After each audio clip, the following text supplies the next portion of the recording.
தமிழ் இலக்கிய உலகில் மிகவும் புகழ்பெற்ற ஒரு சமகால பெண் எழுத்தாளர், நாவலாசிரியர், ஓவியர் மற்றும் சமூக ஆர்வலரான அனுராதா ரமணன் அவர்கள் பற்றின சரித்திரத்தை இன்றைய சான்றோர் சரித்திர நிகழ்ச்சியின் மூலமாக நினைவு கூறுவதில் மிக்க பெருமை அடைகின்றோம்.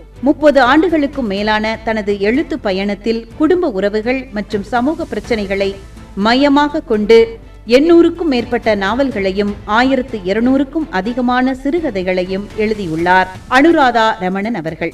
அனுராதா ரமணன் அவர்கள் 1947ஆம் ஆண்டு ஜூன் மாதம் 29ஆம் தேதி அன்று தமிழ்நாட்டின் தஞ்சாவூரில் பிறந்துள்ளார். 2010ஆம் ஆண்டு மே மாதம் 16ஆம் தேதி தன்னுடைய 62வது வயதில் சென்னையில் காலமானார். இவரது தாத்தா ஆர் பாலசுப்ரமணியம் ஒரு புகழ்பெற்ற திரைப்பட நடிகராவார். எழுத்து துறைக்குள் நுழையும் முன்பாக ஒரு திறமையான ஓவிய கலைஞராக தன் வாழ்க்கையை தொடங்கினார். 1977ஆம் ஆண்டு முதல் தீவிரமாக எழுத தொடங்கினார் அனுராதா ரமணன்.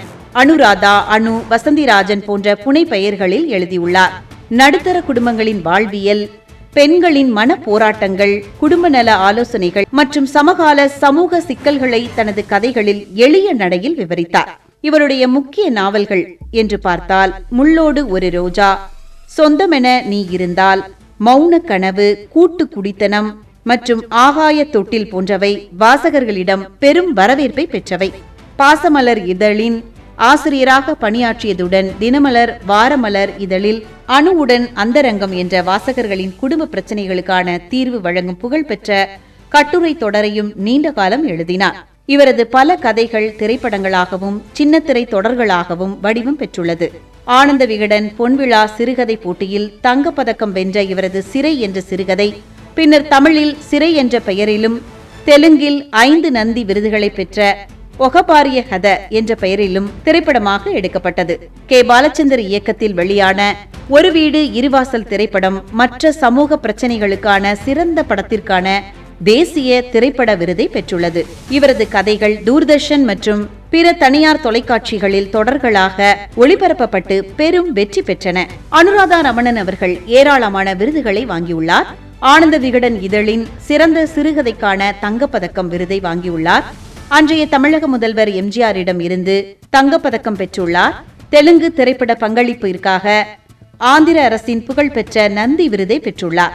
தமிழ் இலக்கிய உலகில் மிகவும் புகழ்பெற்ற சமகால பெண் எழுத்தாளரான அனுராதா ரமணன் அவர்களை பற்றி தெரிந்து கொண்டதில் மிக்க மகிழ்ச்சி அடைகின்றோம்.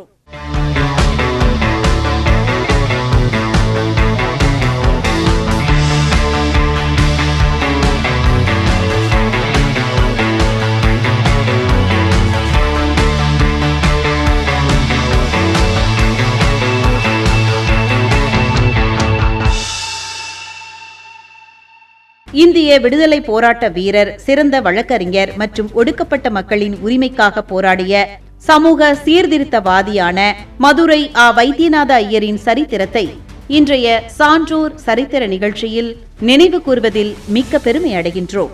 சாதிய பாகுபாடுகளுக்கு எதிராக செயல்பட்டதால் இவர் ஹரிஜன தந்தை என்று அன்போடு அழைக்கப்பட்டார்.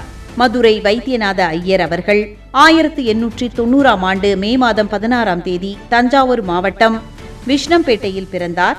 அதேபோல் 1955ஆம் ஆண்டு பிப்ரவரி 23ஆம் தேதி தனது 64வது வயதில் மதுரையில் காலமானார்.